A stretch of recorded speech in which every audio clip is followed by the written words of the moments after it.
النهارده جايبه لكم وصفه جديده.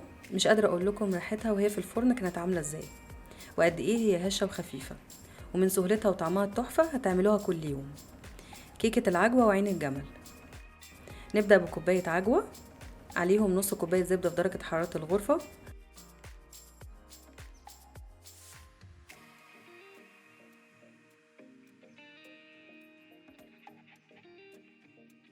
نص كوبايه سكر بني،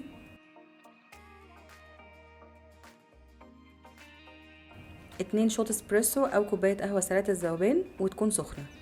ممكن نبدلها بكوبايه لبن سخن لو عندنا اطفال.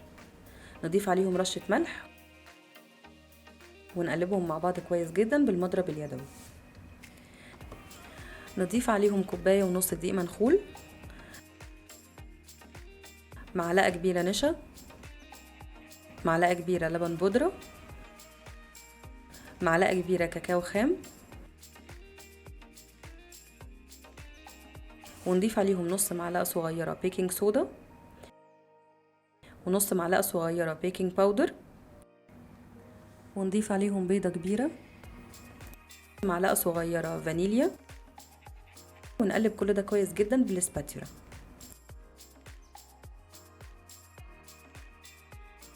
واحنا بنقلب نضيف عين الجمل وقطع الشوكولاته الصغيره،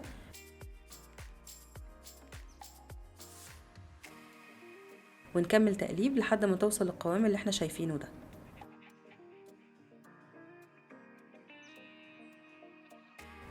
نحطها في قالب الكيك بتاعنا ويكون تحتها ورق زبده او ندهنه بالزبده عشان ما تلزقش.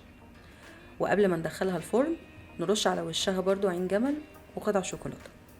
نخبزها في فرن متسخن على درجه حراره 180 لمده 35 دقيقه. نطلعها من القالب ونقطعها، وممكن تعملوها في قالب كيك او في قوالب المافن. انا عن نفسي عملت الاتنين، بس حقيقي الميكس بتاع الكاكاو والعجوه مع القهوه طعمه يجنن، وكل ما بتخلص بعمل منها تاني من كتر ما هي حلوه ومش بتاخد وقت خالص. جربوها وقولوا لي رايكم، وما تنسوش تعملوا لي لايك وشير لو انتم على انستجرام وفيسبوك وتيك توك، وتشتركوا في القناه لو انتم على اليوتيوب.